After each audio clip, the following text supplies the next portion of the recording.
Salam, bienvenue à ma chaîne Medical Podcast. اليوم راح نشوفوا ensemble le syndrome néphritique.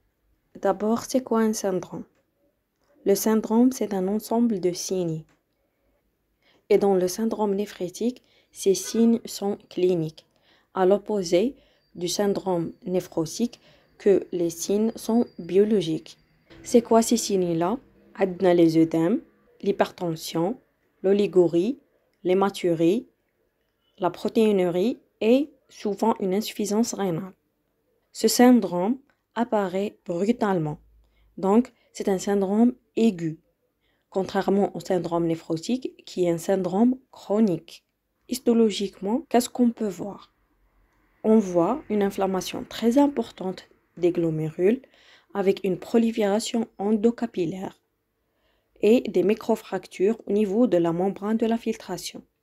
Dans le syndrome néphritique aigu, on n'a pas une atteinte vraiment de la membrane glomérulaire et donc la protéinurie ne sera pas augmentée trop.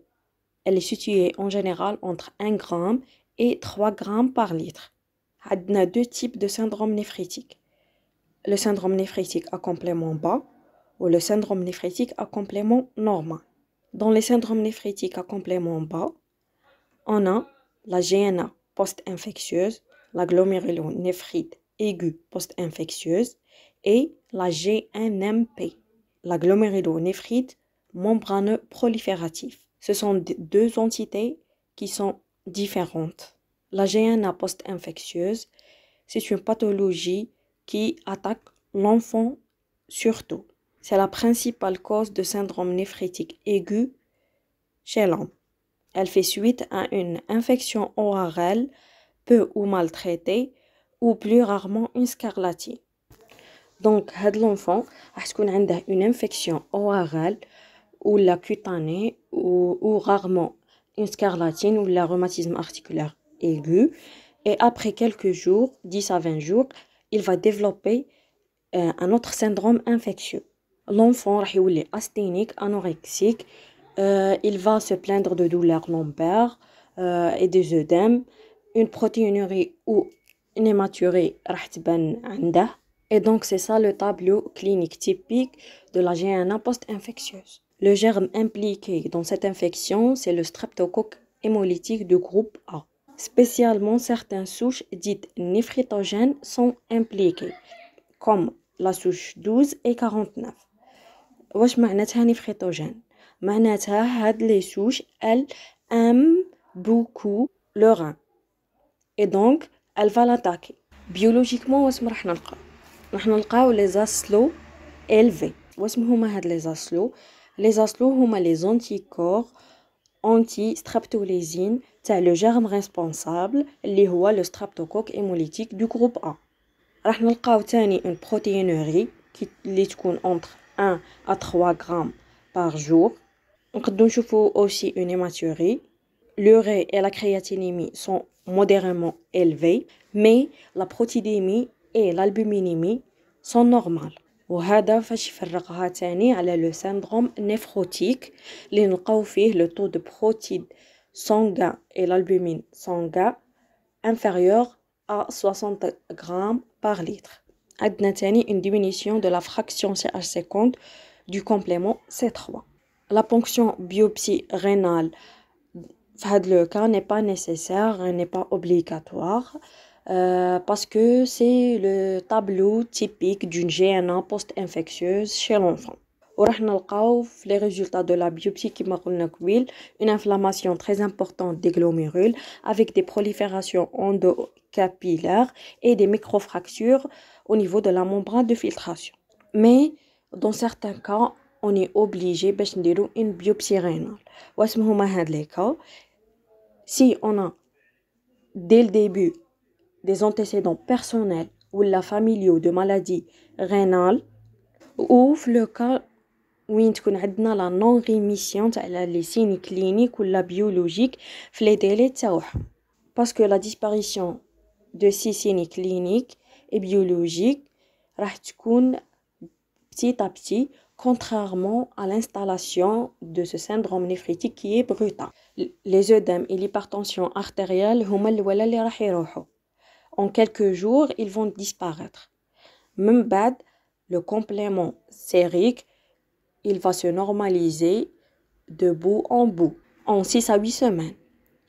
Après, la protéinurie et l'hématurie, يقعدوا jusqu'à 6 mois à 1 an.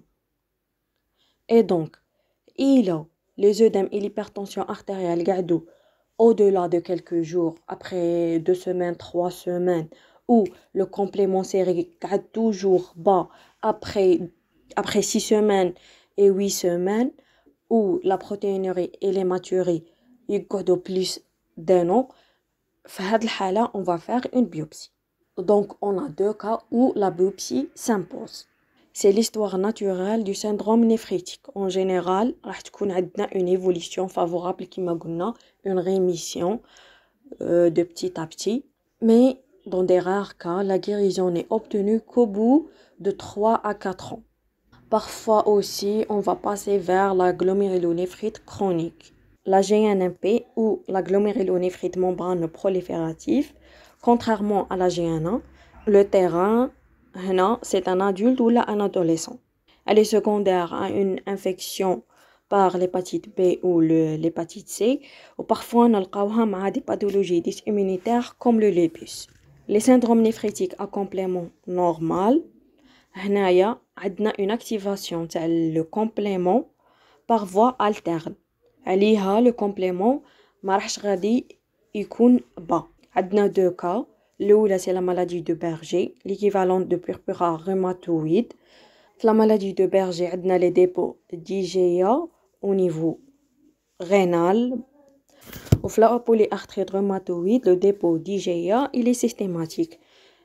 يعني les IgA vont attaquer plusieurs organes. Le deuxième cas des syndromes néphrétiques à complément normal, on a les vascularites à petit ou à moyen vaisseau. Et donc, comment on peut traiter ce syndrome néphrétique? On a le volet symptomatique et le volet étiologique. Le volet étiologique, c'est pas de notre niveau. Donc, chaque étiologie a le traitement تاعها. Symptomatiquement, il faut imposer un repos strict au lit باش نقصوا هذوك les œdèmes ونخليهم يتغيزورباو. On va prescrire un régime restreint en sodium, c'est-à-dire un régime dépourvu de sel. La même chose باش نقصوا la rétention d'eau et de sodium, et donc باش نقصوا les œdèmes. Si la tension artérielle elle est maligne ou majeure, on va donner des diurétiques, sinon on va la contrôler par une simple surveillance. Ici, l'oligoanurie persiste, on va passer à l'épuration extra-rénale. Et voilà, كملنا l'épisode تاع اليوم. J'espère تكونوا فهمتوا. إذا عندكم des questions, n'hésitez pas à les poser sur les commentaires.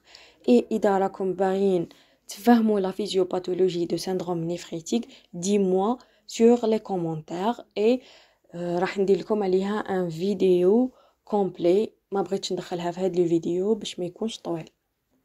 Et donc à la prochaine. Merci.